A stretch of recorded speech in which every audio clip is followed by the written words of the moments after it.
So here we go, top of the hour. Just to explain one more time, and I'll do this at the top of every episode just to remind you. But yeah, we live stream every Sunday, 6 p.m. GMT, broadcasting on Facebook at Englishman and Englishman in San Diego. On I'm going to have to change that on Twitter, Englishman SDCC. We got it on Twitch, on YouTube, and on Patreon. Englishman SDCC is where you need to search for that. After half an hour, our live stream on all the platforms closes and continues as an exclusive stream for the Patreon supporters. Patreon.com/EnglishmanSDCC. And then the audio version of the full episode will be tomorrow. Yes, I will be making sure that that's all prepped and uploaded for midday GMT at SoundCloud, Englishman-in-San-Diego. And we're also on Spotify, on Apple as well. Search Englishman in San Diego. And then last but not least, the full episode is re-uploaded on Wednesday for free for everyone to watch at Facebook and Englishman in San Diego and YouTube, Englishman SDCC. But if you want to see the whole thing and watch it live with us today, do jump in and join us at patreon.com. And of course, any suggestions on how I can make the Patreon page more appealing, stuff that we can offer, let us know, because at the end of the day, we want it to be your page as well, to join in and help us update what we're up to. Plenty of stuff to get into, so let's do this, shall we?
Hello there, everybody, and welcome along to Talkin Con, a cup of tea with an Englishman in San Diego. My name is Leonard Sultana, and each and every Sunday we talk Comic-Cons, con culture, pop culture, and all the stuff and nonsense we get to enjoy at such events. Thank you so much indeed for joining us for episode 2 of the show.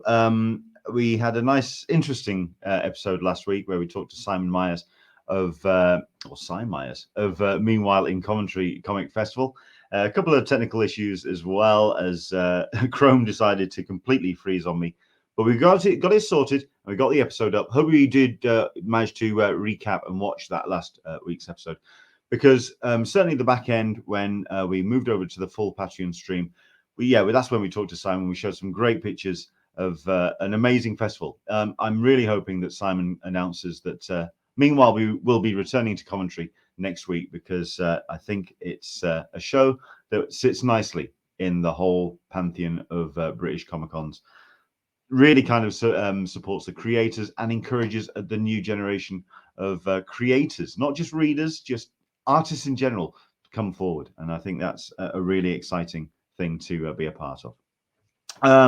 What else? We've got ourselves a bunch of people that are watching. Thank you very much indeed for jumping in. This is your show. So anything you want to contribute, anything you want to talk about, do let us know. I tried to get a couple of comments in last week, but do let us know if there's anything that you want us to get into in particular, because we have a couple of people joining us. We've got Johnny Fitz saying hello, not staying, but just want to say hi. That's all. Johnny, hopefully you'll watch the recap when it goes live on Wednesday. Either that, or you can head to Patreon and watch the whole thing a little bit later. But yes, thank you very much indeed for joining us, Johnny. We've got ourselves, a bunch of people who are spending their Sunday in various manners.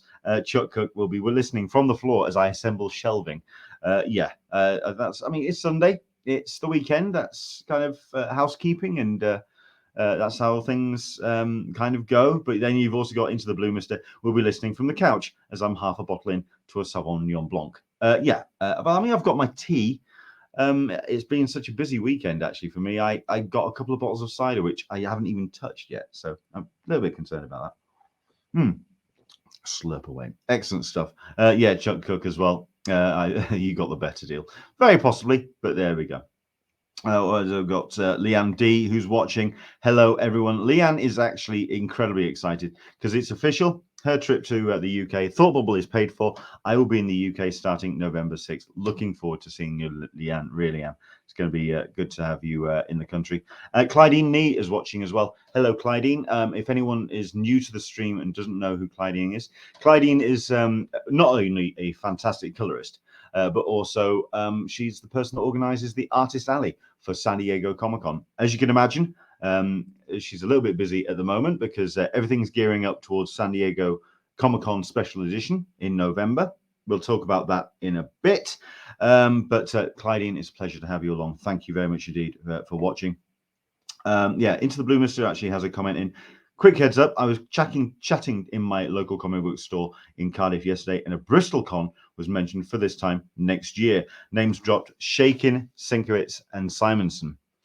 That's Tripwire, and nobody really should have known anything about that. So those names are penciled, okay? Or should I say one of them certainly is more penciled than the others. Yeah, that's Joel Meadows' Tripwire magazine to be held in Bristol. That's not official, just to let you know. Whoever kind of spread that word about may have got that information from a. You shouldn't. Don't tell anyone about this. I keep this between me and you. Yeah, they've kind of let the cat out of the bag on that. I can say that one of those names, like I say, more penciled than the others. So keep that in mind. There we go. What else we got? Andrew Dickinson. We've got So Tired, Needs Snooze, and slight spoilers. How dare Bond use that song for the end credits? I'm not going to say anything because I haven't seen it yet. I was going to go and see it on Friday, but I didn't get the chance. So hopefully I'll go and see it at some point, probably next weekend. But I'm looking forward to seeing No Time. I've got more excited about it actually now that it's dropped. If anything, because of some of the things that the actors have said, they seem genuinely excited about this one. Whereas some of the other times they kind of like are making excuses for them. And if you've seen the Daniel Craig documentary as well on Apple TV, which is very, very good, by the way. Apparently it's it's worth the excitement. So do go check that out. Like I say, I'm going to be watching it next week. What else we got? The Clydine saying, I'm going to Gaslight Steampunk Show in San Diego. Oh, very nice. It's nice to know that steampunk is still a thing because it kind of faded off the boil a bit when it comes to interest. But yeah, Clydine, thank you very much indeed for joining us. Okay. Once again, do jump in and let us know if there's anything that you want to talk about when it comes to Comic-Cons, especially when it comes to what's happening over the next couple of weeks. Next weekend, we have ourselves New York Comic Con. It's back. To be fair, I'm not going to lie. There was some times when I thought this wasn't actually going to go ahead. It got a little bit touch and go, and certainly the numbers are we are still very much in pandemic.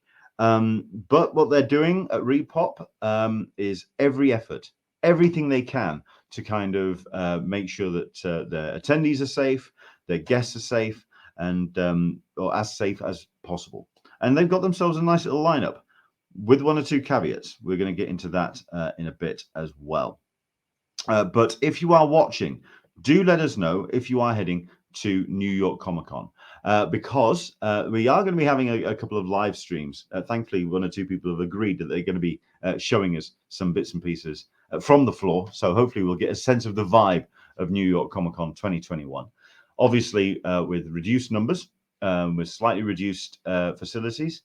But at the end of the day, people are wanting to get back out there and enjoy their fandom. So please do let us know in the comments. Are you heading to New York Comic Con? And more importantly, is there something that you're excited to look out for? So do let us know. Jump in on the comments if you're heading to New York Comic Con, Javits Convention Center next weekend in the Big Apple itself. Speaking of which, let's dive into a bunch of those bits and pieces. Shall we do that first?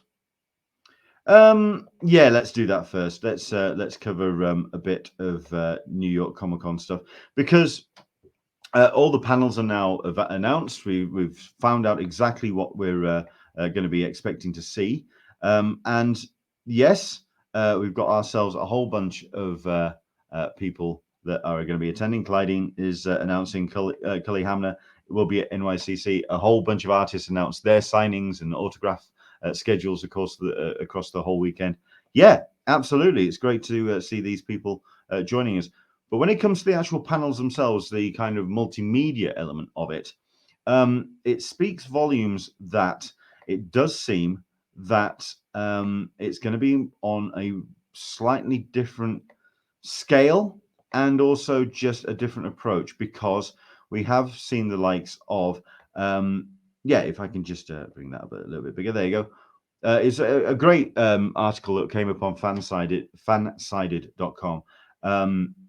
And this is run on claireandjamie.com.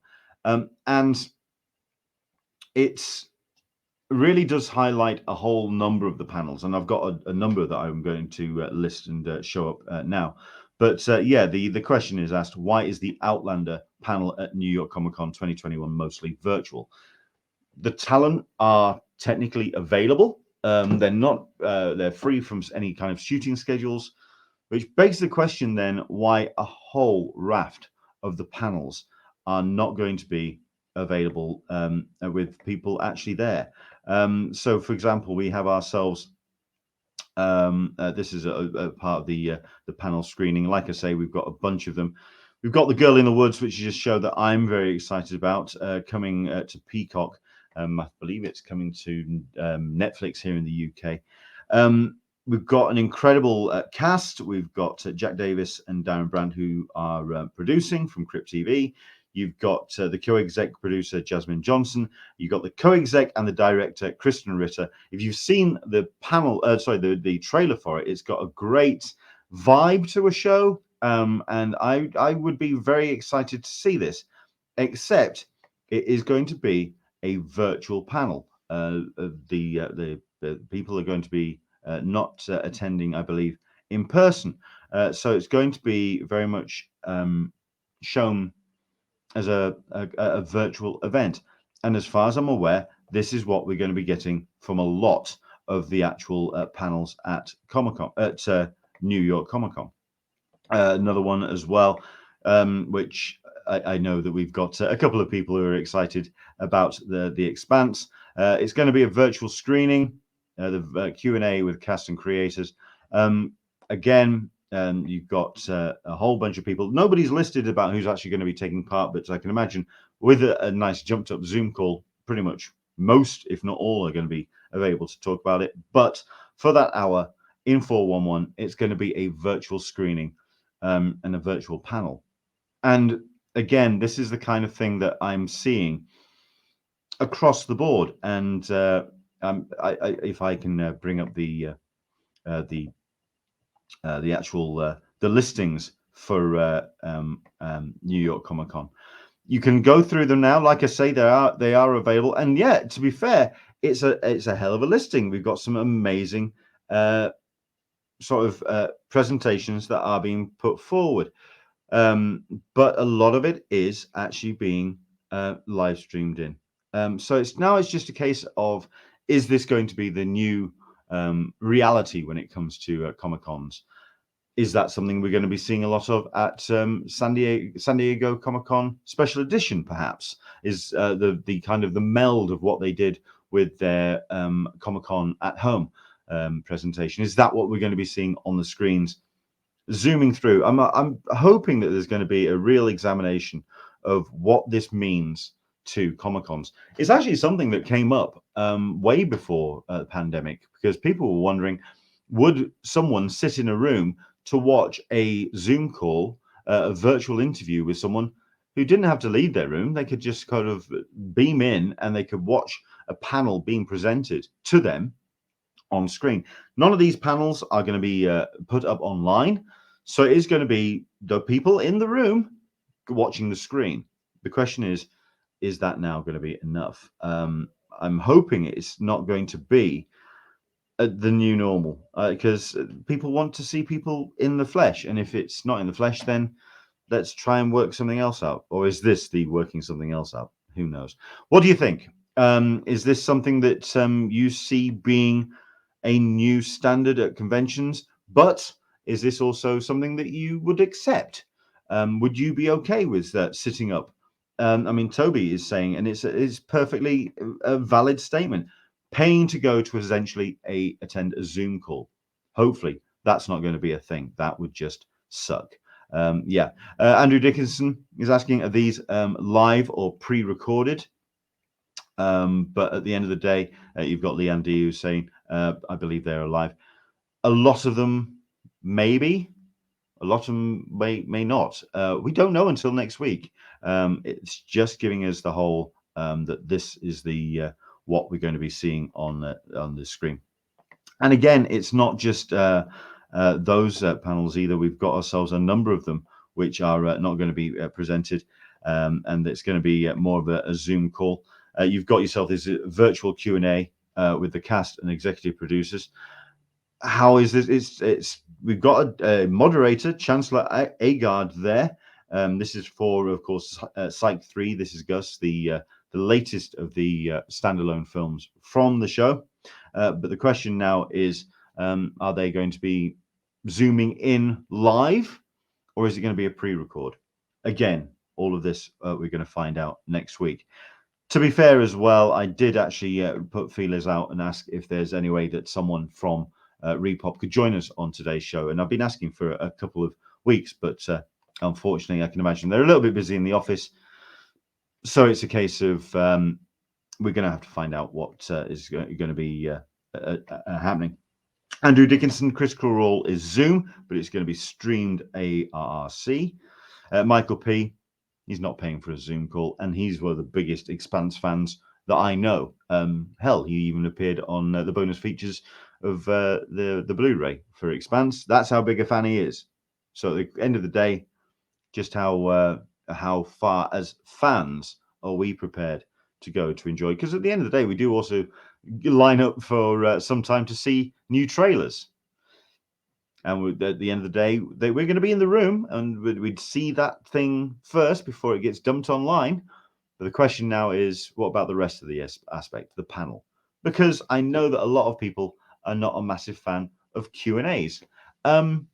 Because they feel that they're awkward and some of the questions get repeated. The people up on stage can't necessarily say anything because they're in production or whatever. But I like Q&As. I like the interaction. That's the reason why I ask for comments on this particular live stream. At the end of the day, we've got to find out that balance, and hopefully it's not going to impact panels too much. Leanne D, I think until more people are vaccinated, this is how panels will be. Yeah. What do you think, people? Is that something that you agree on? Chuck Cook. This is more of a comment than a question. Oh, please, if you want to dive in with that, if you may not be attending New York Comic Con, but if you want to dive in with the comments, your favorite Q&A statement. I mean, for myself, it's the other one. I'd like to ask a question, but before you do, I would like to present this gift to the panel, at which point it swallows up with 5 minutes trying to get things sorted out. Clydine Nee, for Halloween, I highly recommend the comedy horror book 24/7 Demon Mark by DM Guy. Well, I know that they've in New York at the convention center, the Javits, they've been hosting like a book weekend. It's a book convention, book conference. So yeah, a whole bunch of books are being announced, and do check out your social media feeds because there's plenty that's been coming out in New York this weekend. Michael P, every now and then the Q&A has a brilliant question. Again, I think that might also be down to the moderator. If it's a good moderator, someone who can kind of keep things flowing, you never know, and keep things moderated well. So there we go. Again, we're going to do our best to get a live stream from New York Comic Con next weekend. do tune in next week, and we'll see if we can get a whole bunch of people giving us a bit of the vibe from inside the convention center. I'm also going to be doing a little bit more research because something I was going to bring up and talk about on today's stream was actually the difficulty in booking for the panels. Apparently, there were a whole bunch of issues on the Repop site, the Enter the Metaverse site, I believe, is the home for all of the panels, and there were some real issues with getting those booked, but those ended up being a little bit unsubstantiated, and replies to them all got deleted, which means either comments were being made which people didn't necessarily want to back up, or whatever. I'm going to have to do a little bit more research between now and next week. We'll see how it goes. And also at the end of the day, we'll begin the live report. So we'll find out exactly how it was to get into those particular shows. Clydie Nee jumping in on the comments again. Again, she's somebody who has very much more of an idea of what it takes to put these shows on and to get guests through the door. Even though they are not in production, they may not be able to attend live conventions because of their agreements with studios. Yeah, absolutely right. I mean, there are restrictions, and a virtual call may be the best way to host it. But the question is then, is it a pre-record? Is it something that it's just easy to just kind of do something before the event and just live stream it, or beam it up onto the screens? Or is it something where down on the floor, someone can ask a question, put it up to the panel up on the virtual Zoom call, basically stream the Zoom call live? You can get more guests in, you can get more interaction. Who knows? Keep those comments coming in. Let us know what you're thinking and what your thoughts are. So yeah, that's a whole bunch of panels and bits and pieces when it comes to New York Comic Con. We'll do our best to cover it the best we can and share a lot more of the information. Something else I wanted to bring up as well when it came to New York Comic Con is the reminder about the restrictions. When it came, well, not so much the restrictions, the things that Repop are putting into place to make sure that everyone is kept safe and well. And they are currently implementing the Clear Health Pass to verify vaccination means. So you don't need to bring your card, your ID. They can guarantee it's you. It's the shortest line of the off-site vaccination check spot. All you have to do is show them the green health pass on your phone to receive your wristband. So they've partnered with Clear Health Pass to allow easy, clear proof of COVID-19 vaccination and status and faster entry. Yeah, I think, well, it's basically, if they're saying Clear Pass, it's a Vax passport. It's something that the moment you say the words vaccination passport, people kind of go up in arms. But here they're calling it a Clear Pass. So it's up on the screen at the moment. Let's see if I can just make it a nice big bigger so you can sort of like take a photo of the screen if possible. That's what you need to be scanning. If you are heading to New York Comic Con to enter the Javits Center, you'll need a wristband first to indicate you've verified your vaccination status. With Clear Health Pass, you don't have to do that. You just show it to get your wristband from the vaccine check location. Wanted to point that out because, again, it's something that I wanted to demonstrate that Repop are undergoing some measures to really do their best to keep people nice and safe. Excellent stuff. Thank you very much for all your comments. Keep them coming in, please. Anything else that you want to talk about, do let us know. We're going to get into a whole bits of pieces when it comes to other pop culture events as well. So if there's any shows that you're heading to where you've seen something that's looking exciting, do let us know. I mean, for myself, I think I can also make note about Wales Comic Con. I have been contacted by Jane Milner, and I can kind of tentatively announce that I will be participating in Wales Comic Con. It's the Telford Takeover, and I'm looking forward to seeing it, if anything, because the guest list is absolutely off the scale. Myself and Caroline were looking through the guest list this weekend, sorry, and it really is quite impressive. So I mean, let me bring up this screen for Wales Comic Con, taking place on It's we'll go to the top of the page. It is November the 20th, 22nd at the International Centre in Telford.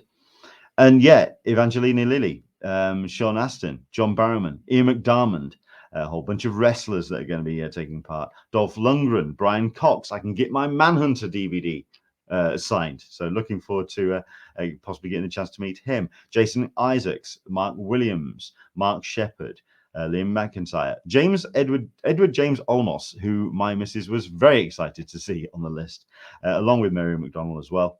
A couple of Fairfly alums, so Summer Glau and Jules State will be joining us. Alana Masterson from The Walking Dead. Yeah, the list goes on and on. It is looking like one hell of a lineup.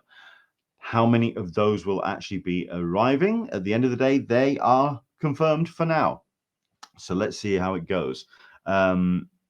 Obviously, international guests coming into the UK.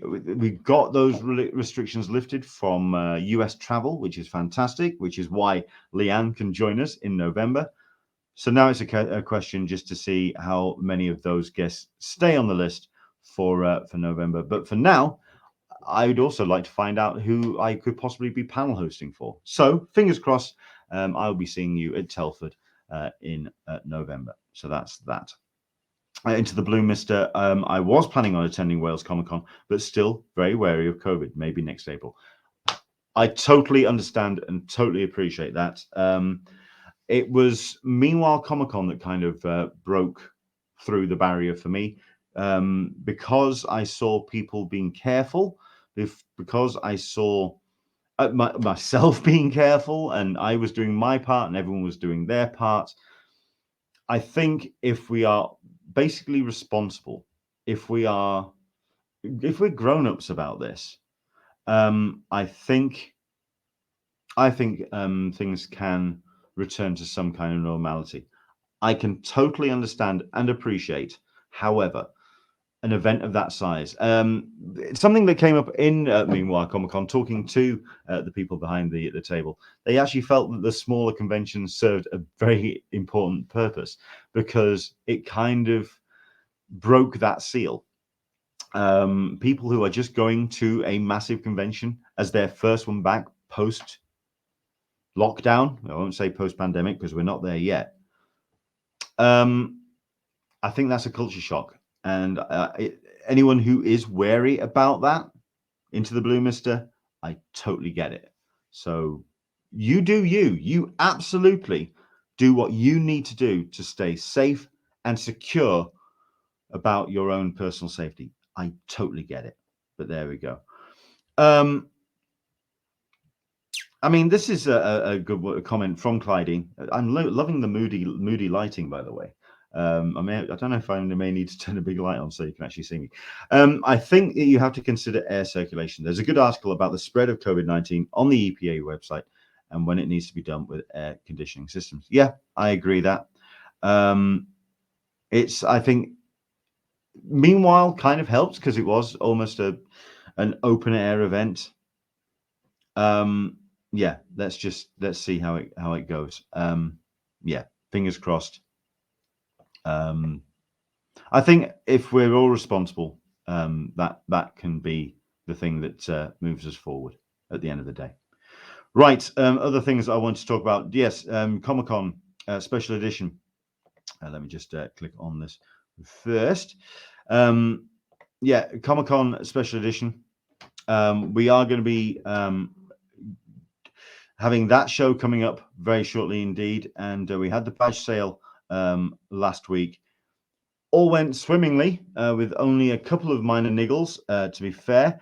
But I think the thing that people are most interested about now is the hotels and also what is actually happening with the event itself. Like I say, for myself, the badge sale. I've had a look online. The badges are still available.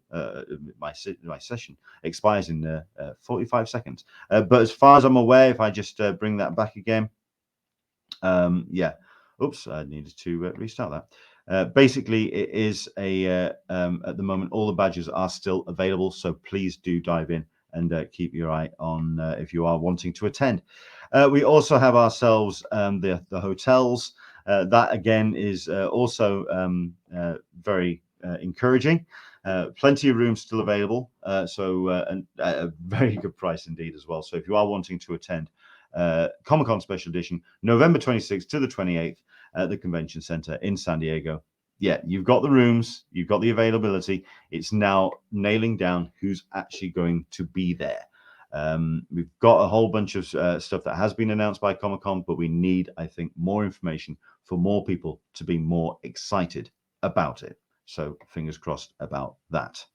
What else have we got? Yes. If you are going to be joining us on patreon.com, thank you very much indeed for everybody else for joining us. It only takes a couple of dollars to just sign in. Please do join us over on patreon.com. The rest of the live stream, of course, will be live up on our YouTube channel on Wednesday, so do join us for that. A couple of comments. SDCC has had trial runs, I would imagine, giving its recent guests the past year before they started up the convention schedule. Yes, they are running shows again. It's now down to how much of the convention center they're going to be using for Comic-Con Special Edition. So now it's a case of, yeah, again, seeing what CCI are going to be doing with the building. Chuck Cook, I know several con-goers who choose to not get tickets for Comic-Con Special Edition SE because they weren't ready to be around so many people yet. So your point of easing in with lighter cons is well taken. I'm actually curious if people, certainly in the US, might take Special Edition as one of those lighter cons. That's what I would have expected from this, that this would be the US breaking in to the larger show. So who knows?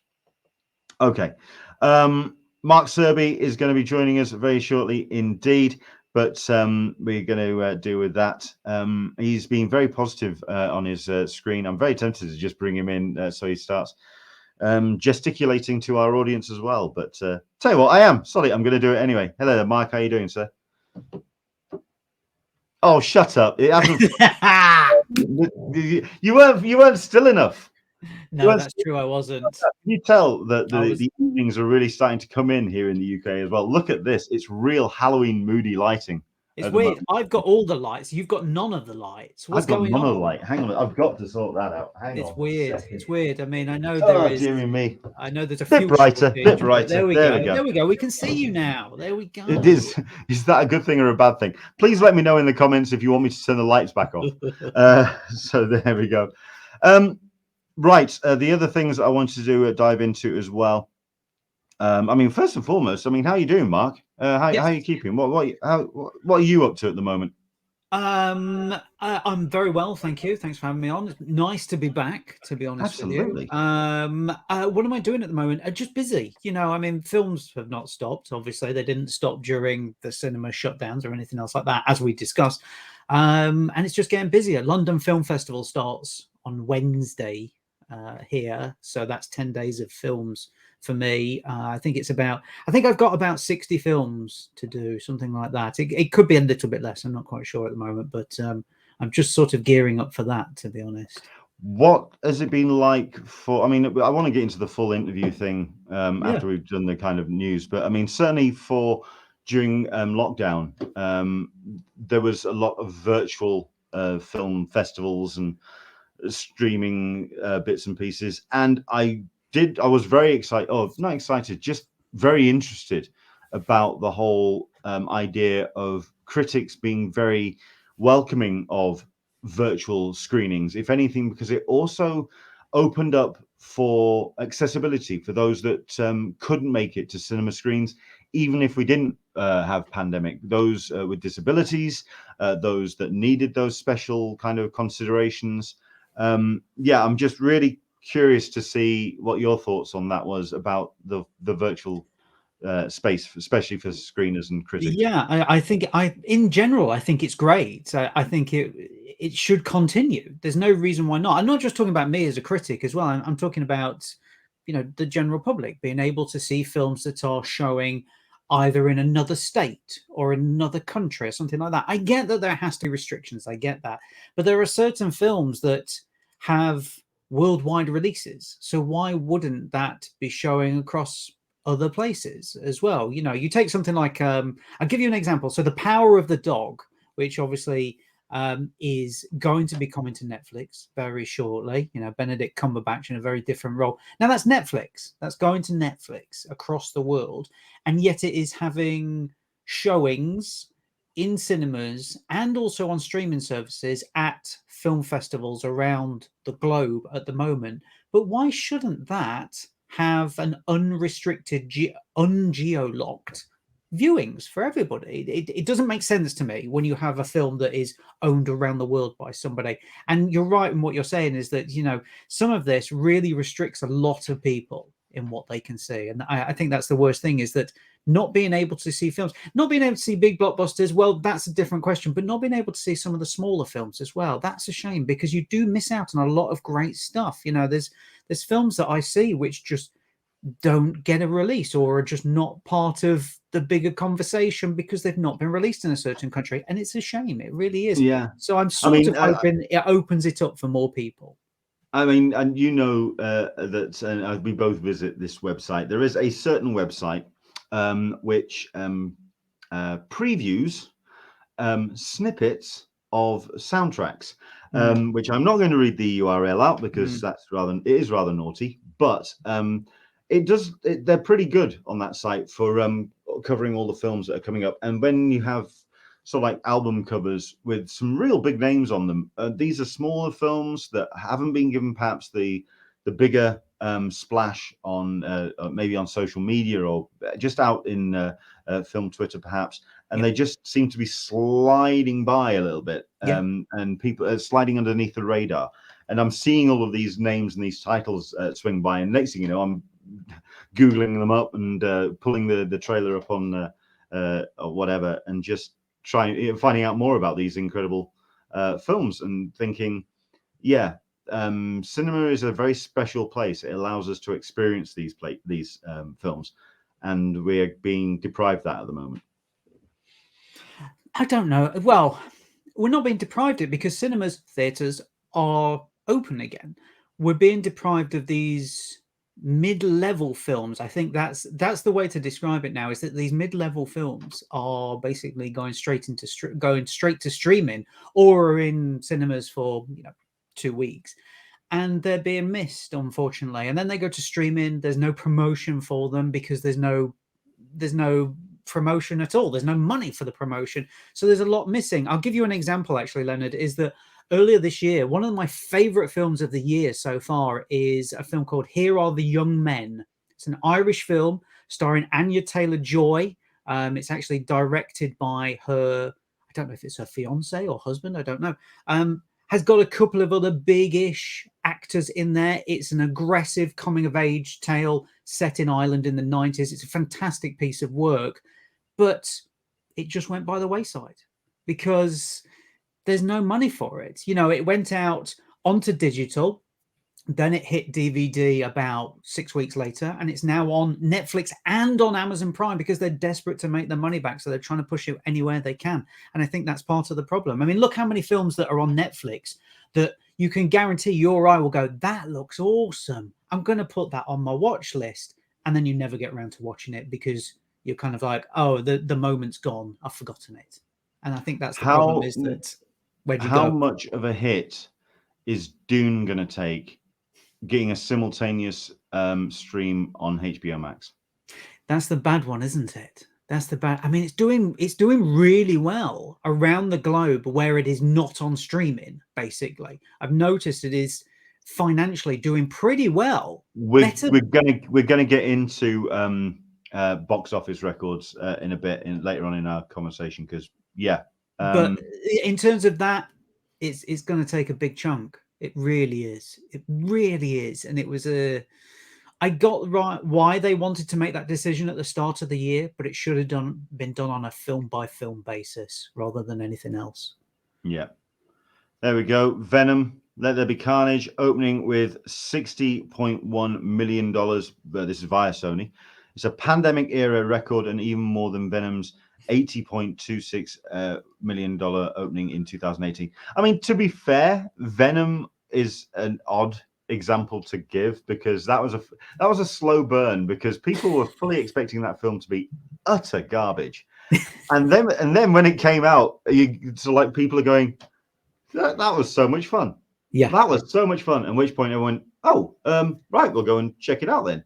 And next thing you know, it did the numbers. But yeah, the fact that Venom has done well, Bond, I believe is it the box office record so far? Is it in the pandemic era? Well, let me give you this. I don't know. What's I the don't know context on there? that at the moment, but in terms of the UK and Ireland only, up to midnight on Saturday, it had taken $25 million just in the UK and Ireland. I appreciate, obviously, it's opening elsewhere, I think this weekend.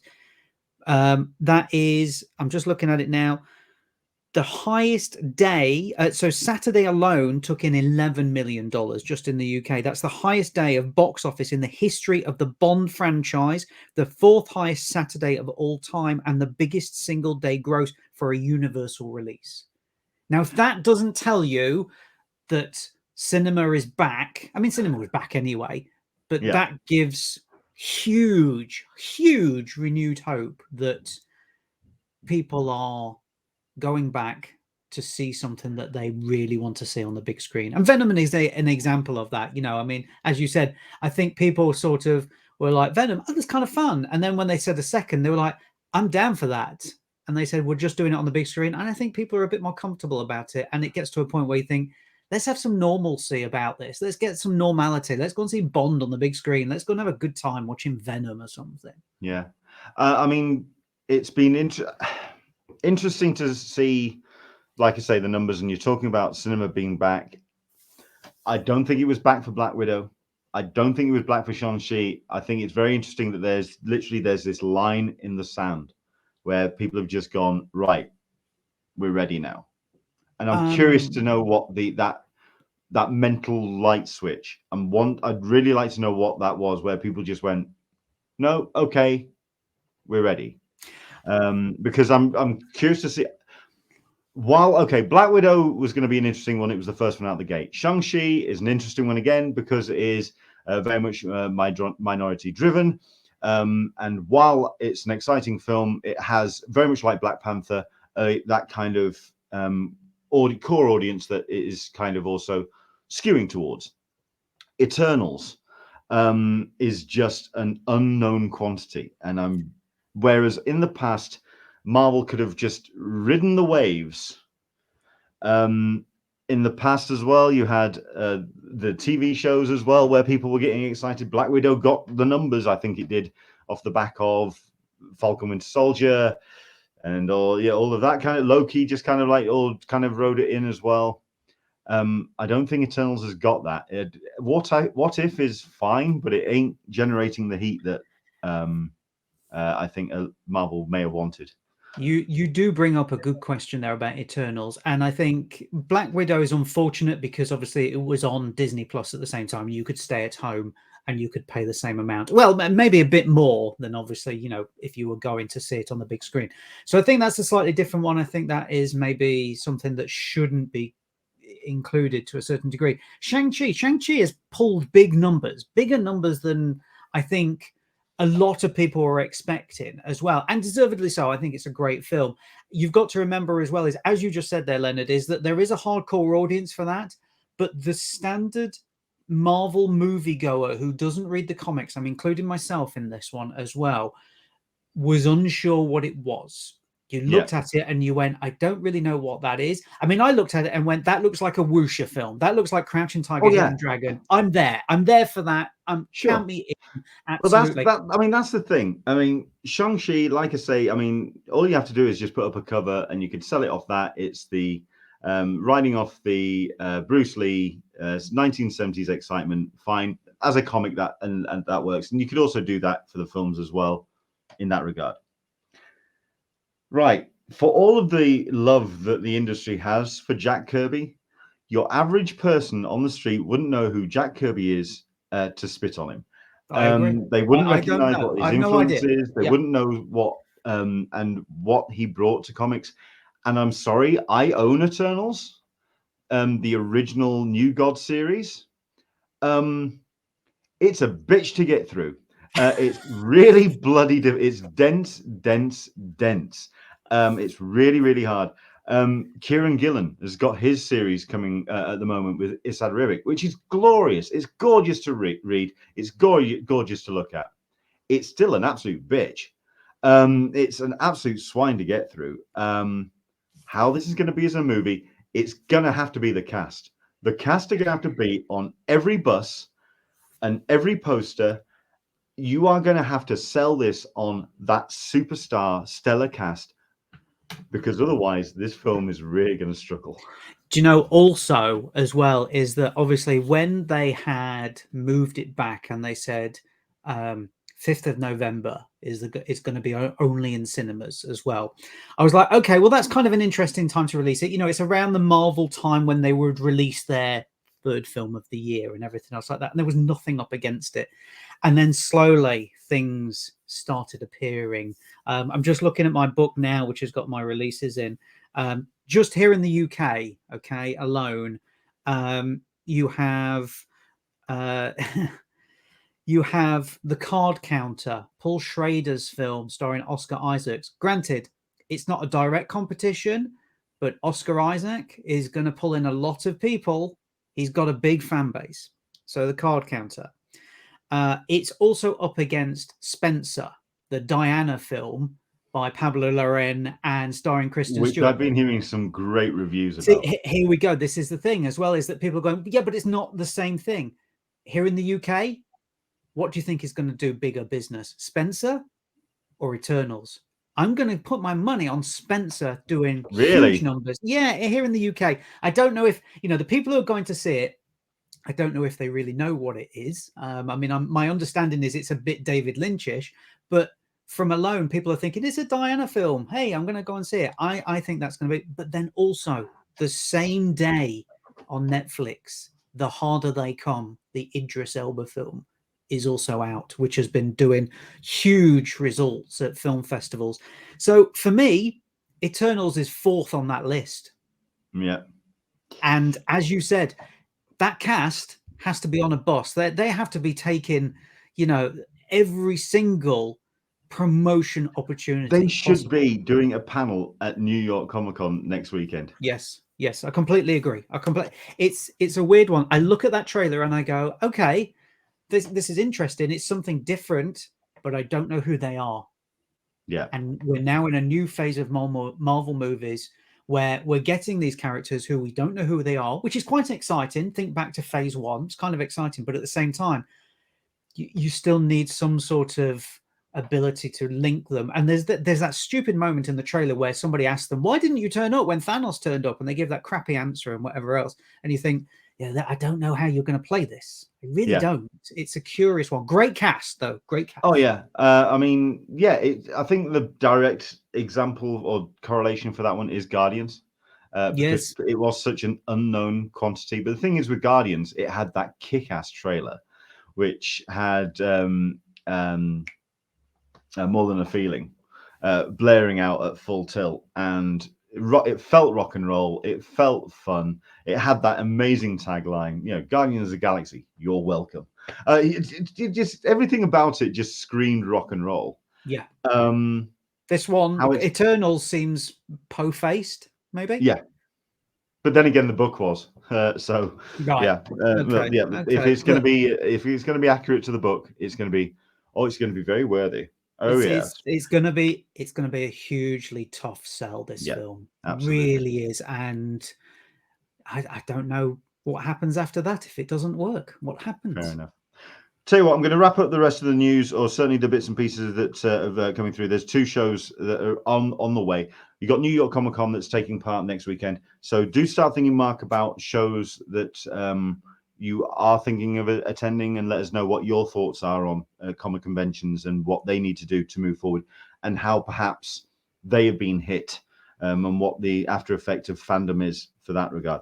The 2 shows, certainly for myself, that I'm excited about here in the UK. I mean, number 1 is Thought Bubble. We'll have to get that into in a bit. But yeah, Lakes. The Lakes International Comic Art Festival. It takes place not next weekend, the weekend after, in Kendal. It's a festival which is very much like Englishman in that it takes place in various locations around the town of Kendal, which is a glorious, gorgeous part of the UK if you ever get the chance to visit. And they have been announcing so much stuff over the course of the last couple of weeks. All these incredible international guests. We talked about Eternals being kind of worthy. I'd say the Lakes International Comic Art Festival is the Eternals of the Comic Con landscape.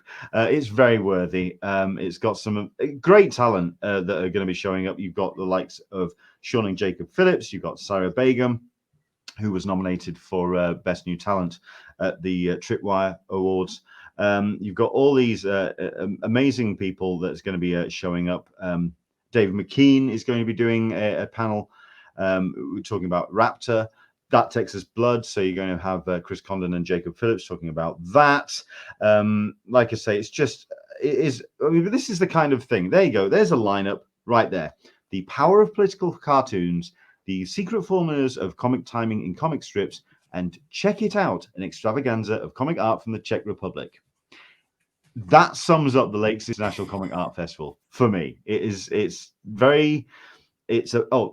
Jeff Lemire. Yes, you've got a couple of your mainstream creators as well, but this is more about your grown-ups that like their comics, if you know what I mean.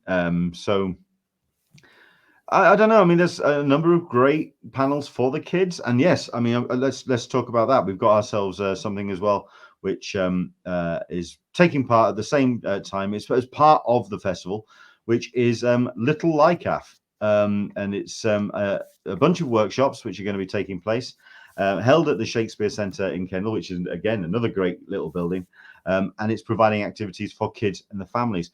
Spaces available in the workshop sessions. Loving the little adaptation of the graphic as well.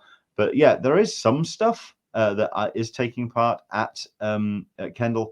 But to be fair, the actual show itself, it's more for a very, I'm not going to say dry. I'm trying to avoid really boring descriptive terms.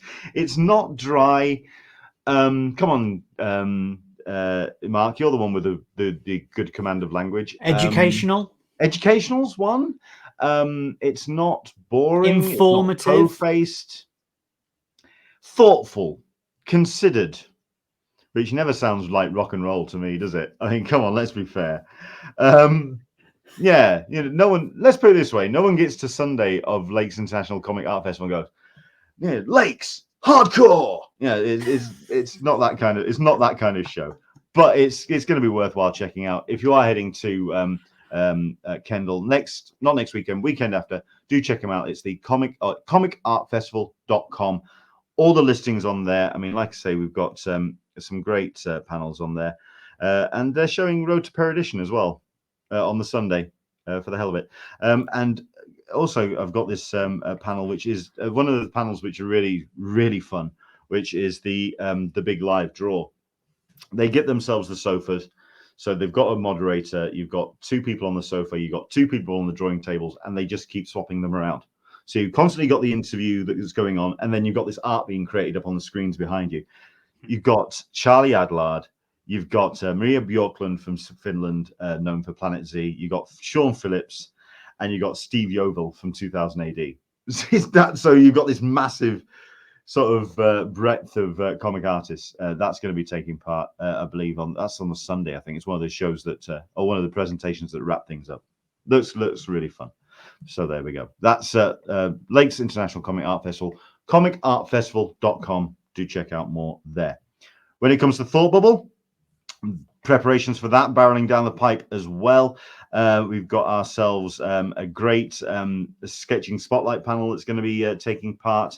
Already you had the likes of Sarah Alfagay, you had Christian Ward, you had Casper Wingard, Danny Kitbus, and Raphael Albuquerque, that's a lineup and a half. You've also got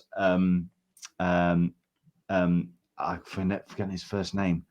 It's what's it? Alvaro Martinez Bueno. Sorry, that's them. And then you've got Babs Tara as well. They're going to be joining on that stage for the sketching spotlight. Live drawing panels, that's going to be taking part as part of the Thought Bubble. Again, head to thoughtbubble.com for all the updates and information about what they've got planned. And then, just to wrap up, when it comes to Thought Bubble, something that I spotted this week, Jock appears to be preparing something very special, revisiting an old Dread cover for something for 2000 AD for Thought Bubble. Can't wait to see that, because if there's one man who can draw Dread like nobody else, it is Jock. So looking to see what he's got planned for that particular show. So there you go. That's the stuff that's happening at Thought Bubble. And again, we're going to be doing our best to bring you as much as we can from that show. I am going to be there pretty much for the whole weekend. And yeah, I'm actually taking the week off before as well. So I'm really preparing for it. Really looking forward to it. Oh, no. I know it seems like it's overboard for Thought Bubble, but it's a big show. So looking forward to it. I mean, indeed, Leanne D's going to be joining us. The only convention I'm attending is Thought Bubble. I'm thinking about doing the streaming of New York Comic Con, but I don't know. It's different. It's got for me the appeal of a convention is being there in the room, but then there's the whole pressure of, do we attend conventions yet? Where are you with your convention attending? When's your next one? Because I think haven't you told me that you're wanting to attend MCM Comic Con in London? Yes. So which obviously is, that's the UK arm of ReedPop. So they're doing New York Comic Con. They do London Comic Con, Manchester as well. Do they still do Manchester, Leonard? They do indeed. Manchester, but they've got rid of Birmingham and Scotland as well. Yeah, that's the end of October. I will be there. I'm actually only going to be there on the Friday. But I am excited to be back. Boy, yes, you sound it. No, do you know what? I'm going to link it back to actually what you were just saying there about Thought Bubble, and thinking I've taken the week off to prepare for it, and people think, oh, why have you done that? But there is this genuine excitement about going back to something that we did all the time, and we sort of took for granted, that you want to prepare yourself. I'll give you an example. Is that when here in the UK we were finally allowed back in football stadiums, soccer stadiums, I had got it in my head that the first home game of my team, I wasn't just going to go on the train, go to the game, come back. I was going to go early. I was going to meet my friends. We were going to have drinks. We were going to go to the football. I was going to go out for dinner afterwards, get some more drinks as well, stay overnight as well, get up early, wander the city, everything that I kind of took for granted. And I think, and that's what I did, is that I went and I did all of this thing where you're kind of like, yeah, well, it never really occurred to me. And I was like, this is great. This feels fantastic. And I feel a bit better for doing all of these bigger things, these wider things. As I said, staying the night and doing other things. So you taking the week off, preparing for it, it makes sense to me, because you're kind of getting your mind into the set of it, of going, right, we're going to do something that has been alien for almost 2 years. I'm going to prepare myself for it. And I want to go, I don't want to go big, but I want to go ready for it. I want to be prepared. I want to be excited. I don't want to be tired and falling asleep at everything. So I'm going to have the wit. So I get that, where you're coming from. And it's the same with MCM. I'm just curious to see who the talent is that they get. So obviously they've already announced Tom Hiddleston, which is, it's a huge get. There's no two ways. Isn't it Tom and Sophia? Yeah, and Sophia. Yeah, so they've announced both of those. But I was also interested to see what their restrictions are for their photos. So their photo restrictions are basically you wear your mask when you're in the queue and everything. There is going to be a partition down the middle, but you can take your mask off when you have the photo. That's it, out the side, basically. It's exactly the same restrictions as what New York Comic Con have got in place, I believe. So you have to show your vaccine passport and everything else like that. I can understand that. I get it. Don't worry. That's fine with me. It's just the way of the world at the moment. It will change. Give it a year. Those plastic screens will be gone, something like that. But if you want your photo with Tom Hiddleston, that's just unfortunately the way it's going to be at the moment. And it's a rarity as well. But I'm curious to see who else they're going to be. This is the thing, because I think they need to be announcing sooner rather than later. See, that's the thing. So in the week they announced Charlie Cox. Yeah, pretty big name, I would say. They announced a number of was it My Hero Academia? Yes, which Yes, they did do that this normally week. have a lot of voice actors there as well, but at this moment they don't have a lot of ability to get people from America or from other countries over. Now, granted, travel restrictions here in the UK are changing from tomorrow anyway, but I think that might be a bit late in the day to try and get anybody, because chances are most people are back at work acting or voice acting or something. So I'm curious to see what the lineup is going to be, just to see how it's going to be. I get the feeling this will be much like the October one normally is. Anybody who doesn't attend MCM here in London, the big one is normally May, the May bank holiday one. That's the huge one. That's the extravaganza. The one in October is sort of, hey, it's kind of nice. It's like SDCC light, basically, I think is what we could say. You go, you have a good time. It's not it's not hugely packed, but this thing's going on. So I feel like this is a toe in the water again. Much like what you were saying earlier about SDCC Lite. And obviously Chuck had posted that message on there as well, saying people who he knows have got those. So I think this is going to be a bit of a trial. I think a lot of people, other conventions, are going to be looking at this. I know there's been conventions already, certainly here in the UK, but not on the scale of MCM. Yeah. So this is going to be interesting. And the same with New York Comic Con as well, is how does this work? And if it works brilliantly, I think we're gonna be back to, bloody hell, how many Comic Cons are happening again this year? Oh my goodness, we're going to be back to that very quickly. Really, you think? I'm curious to see how quickly we get to that stage. I mean, I know that you did. There was the, go on, help me out with the name of the actual convention. It was a film festival in London, Screenfest or something like that. When? What? Since about a month ago, not Screenfest. Oh, you're talking about Fright Fest. Fright Fest. Yes. So yes. yeah, I'm just curious what your first pop culture is. MCM going to be your first one back? Yes, it will be. So Fright Fest is more of a film festival. Granted, they've got panels and whatever else, but that's more of a film festival. So MCM is my first one back, my first big one. That's why I'm going Friday. What would you like to see for yourself in terms of protection, in terms of numbers, in terms of the ability to have distance? I mean, obviously, being an Essex lad and being able to visit the Big Smoke when you like, you're used to the crowds, you're used to numbers, being in that throng of the metropolis. You are our very own Clark Kent. Sam is our Supergirl, by the way. But you've kind of already got a sense of the people at close quarters. Yeah. But what would you like to see at MCM? Because the MCM at the XL, it has the benefit of that really tall roof, lots of ventilation. Yeah.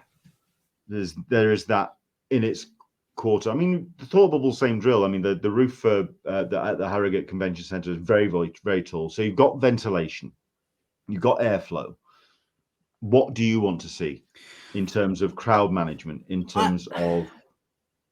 Do you know, well, they've already set out the same rules that, because this is coming from Repop, they've set out the same rules as New York Comic Con. And I like that about it. That's fine with me. I've got no problem getting my app out, showing them my vaccination passport and my certificate and whatever else. And they've said, if you're walking around, please wear a mask. Yeah, no worries. Look, don't bother me. I'm perfectly fine. I've got some cool masks to wear, to be honest. I feel like I've wasted my money if I'm only wearing it on the tube. I'm fine with that. I'm even kind of, I've got to the point now where I'm even kind of fine to a certain degree being in a crowded area. I mean, I flew back into the UK last Saturday because I actually went away. I actually went on holiday. I mean, it's a rarity. I know, it was bizarre. It was like, and we came back into the UK, and at passport control, it was just a throng of people. There was no management whatsoever. And you were like, well, here we go. This is it. Which airport was this? Just out of curiosity. Stansted. Oh boy. Okay. It could have been any. Could have been any. Smaller ones. Yeah, it could have been any. But having been to a football stadium and coming out of there as well, I've sort of gotten used to it a bit more. But at the same time, as you said, with the XL, it's kind of like San Diego Convention Center. There is a lot of room about.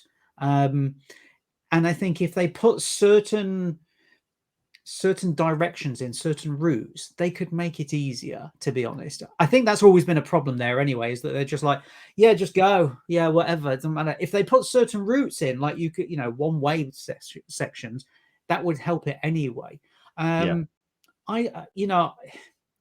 Look, let's face it, you can't do anything apart from look after yourself. That's it. And if you think it's too much, you step away. I think that's the ultimate thing. What more can you do? That's it. If you're uncomfortable, step away. Nobody's going to judge you for it. It's the way it is. So we were talking about virtual panels. We're talking about Q&As taking part. If we can have Zoom ones. I mean, like I say, I was having this conversation with Jane Milner. This is before pandemic, about getting international guests Zooming in and whether people would actually sit in an audience. And he turned around and said, I think they would.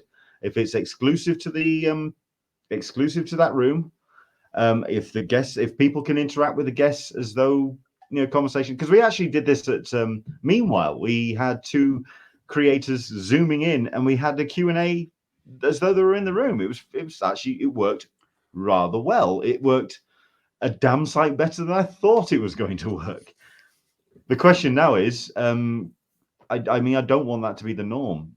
Do you think it could or should be? I don't think it will be. I think you'll get a few more panels along those lines because some people don't want to fly, or let's be honest, it's cheaper just getting them on Zoom for an hour than anything else. I have to say that one of the cinemas in central London, the Prince Charles Cinema, have been doing that for years anyway, is that they would have, when they would do a Q&A or something, there was somebody in the US, they would just have them on the big screen behind you, and then you would have the British talent, whoever it was, on the stage, and it worked perfectly. It was great. So I think you'll probably see a few more. I don't think you'll see loads because already, you said this to me last year anyway, that your ears hurt from the amount of crappy audio from Zoom and Skype and whatever else. And I think people are rightly like, come on, look, let's be honest. We're now into October 2021. I get it. You couldn't get great audio equipment in April, May, June 2020. We're now at the end. How are you still having crap audio and crap video? I would like to know why people are still struggling with how to operate Zoom. We've had it. We've had 20 months of practice now. That's the thing, you see. So I think it'll get to a point where, there are people who are just like, you know what, I can't be bothered with it. No, I'm not going to do it. I just want to be there in person and feed off the energy. I think that's the thing. But you'll still see some. There'll still be people who are like, look, I can dedicate an hour to you over Zoom, and people will go, well, that's better than nothing. That saved us $5,000. I think Reed Pop actually had it better. And they kind of instigated it with the whole, if they are going to do Zoom calls, augment them with the face-to-face or one-to-one Zoom conversations. Because I think that's value for money. I think, let me rephrase that. It's great for that opportunity to come up so you can spend time with your hero for 5 minutes for $75 or whatever it was, which was just ridiculous. Okay, value for money was possibly not the best turn of phrase, but the opportunity was there, and at least that's something you could. Anyone who does a talent that can do like a Zoom call for like half an hour, and then just pencil in another hour to just do a bunch of one-to-ones and make quite a considerable amount of money out of it. Well, it's an option that's there. Don't forget, this one-to-one type thing started with the first lockdown around the world when Cameo springed up and you could pay X amount of dollars to get a video from your favorite actor, because ultimately they were doing nothing. They were sat at home, so they were like, pay us $75 and I will send you a video. I'll give you an example. My friend, who's a huge Alex Winter fan, his mom paid and And basically, it was Alex Winter. The video was no longer than 30 seconds. And it was just him saying, I hope you have a good birthday. You know, it was like 2 lines from Bill and Ted. And that was it. And I'm like, your mum paid for it. Come on. I mean, yeah. But all of a sudden, they found new ways of making money. And it seems to still be going to a certain degree, because they were like, we can't go to Comic-Con and we can't take your money directly in person. Instead, we'll do it through this app. Fantastic. So there's still ways of doing it. That will still continue. Yeah, I agree. I think conventions are going to evolve off the back of this. But I mean, we were talking about this, myself and a couple of others, over the course of the weekend. This isn't just necessity out of what we're currently going through. I think there's also going to be, this is scar tissue from some long-term trauma, and that's not going away anytime soon. Yeah, I think there is a case of things needed to change. Yeah. But nobody wanted to do it because they didn't want to be the people who were doing the change in case it went wrong. And now this has come around. It's given them that option. I'll give you an example. And this is a thing that I cite all the time, is Trolls World Tour film. Okay. That film came out just as cinemas had shut down, and Universal turned around and went, you know what?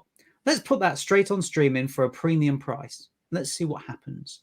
What happened? Yeah. It made more money on streaming than it would have done on the big screen.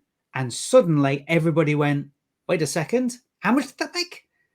We better do that with our films. We better start doing that.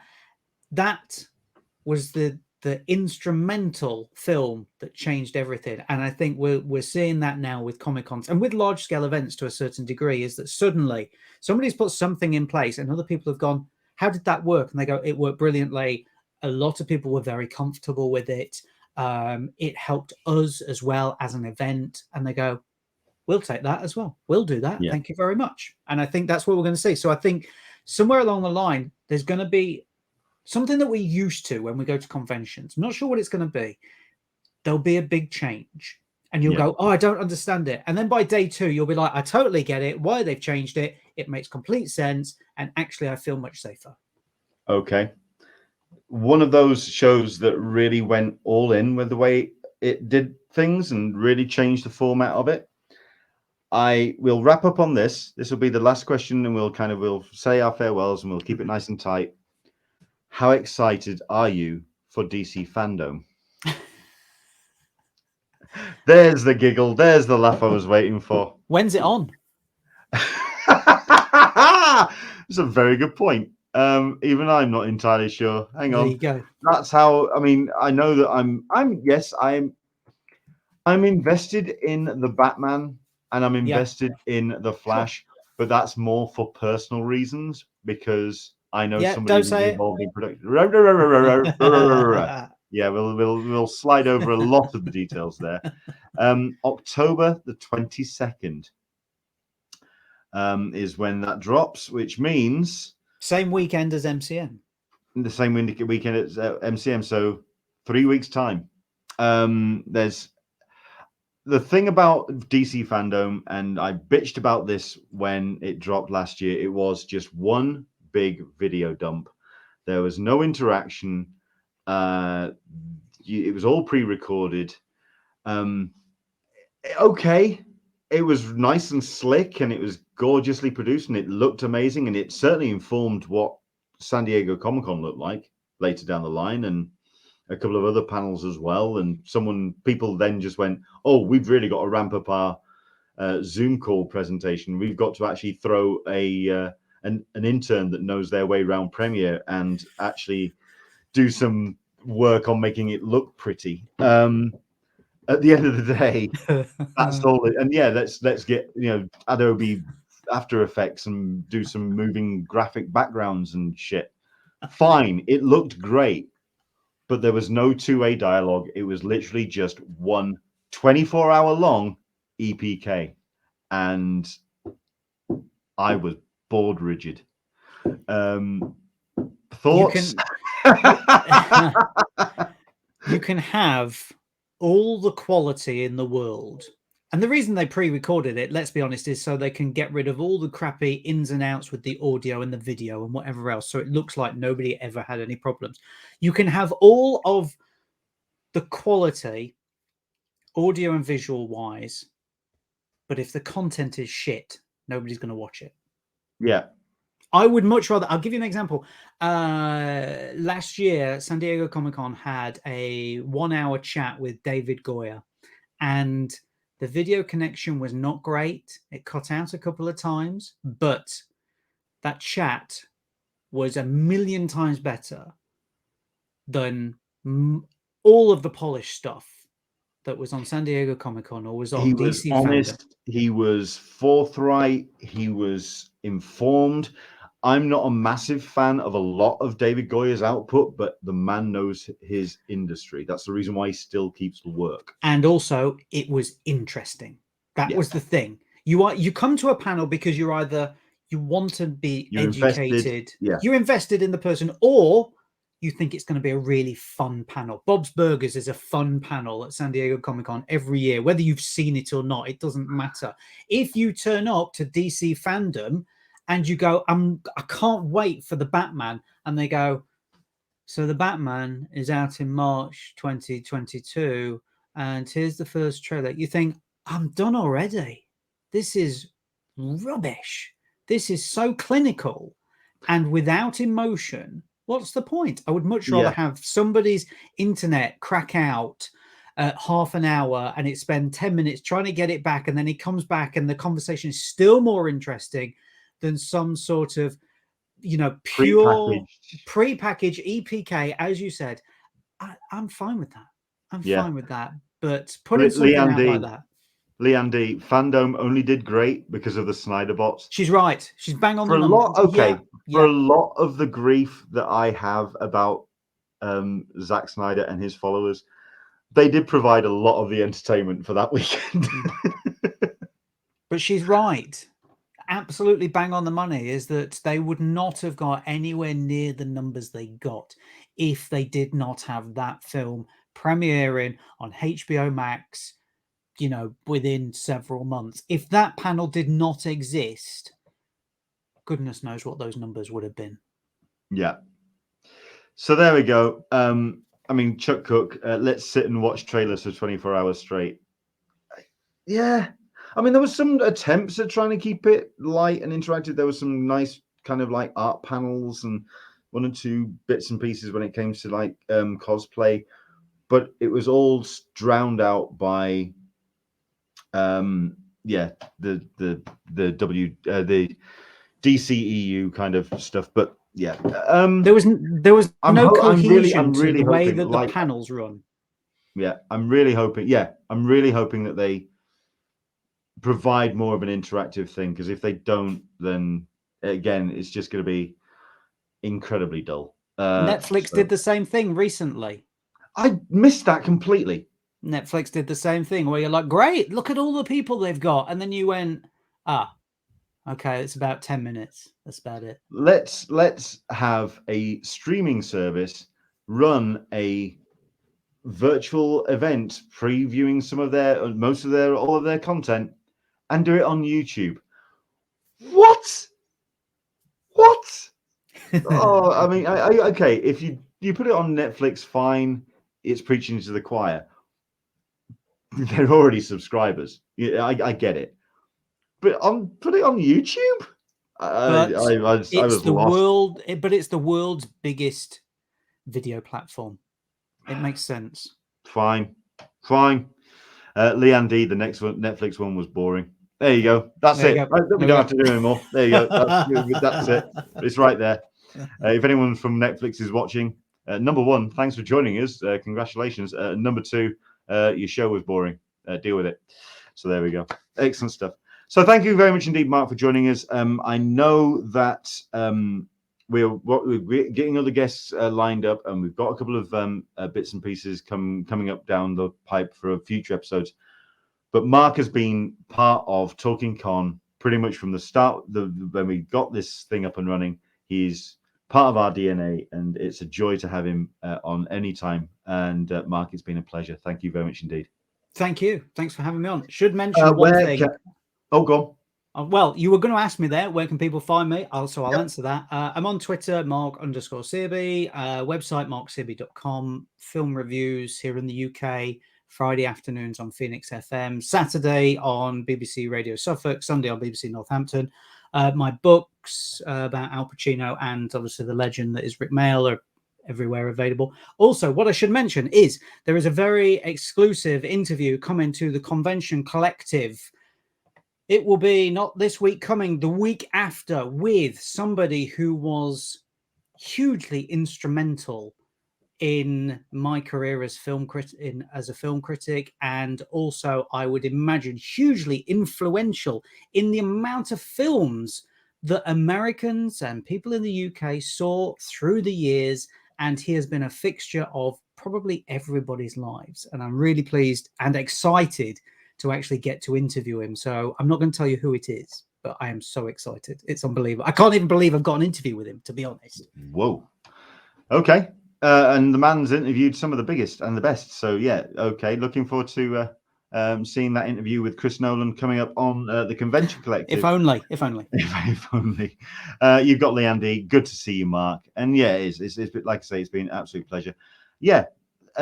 Listen, we did not create this page. ! Which I'm sorry is one of the best site names ever.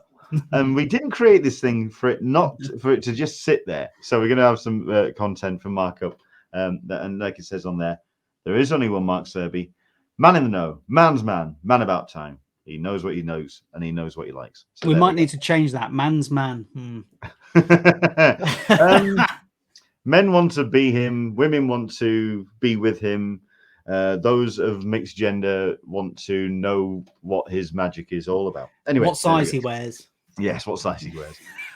From myself, you can find me on most of the social medias, Englishman SDCC, and of course, you can support us at patreon.com/an Englishman in San Diego. It's been an absolute pleasure to have Mark on. Thank you very much indeed for watching. For those that are watching after the fact, you could have watched this live by joining us at patreon.com/an Englishman in San Diego. All the Patreon tiers, so it's $2. It's price of a coffee, less than the price of a coffee each month, and you get to see our shows each and every Sunday. Hopefully you can join us next week for Talkin Con, a cup of tea with an Englishman in San Diego, as we are back with a live report from New York Comic Con from the Javits Center. Hopefully you can join us 6 p.m. next weekend. From myself, from Mark, from us to you, we'll see you later. Take care.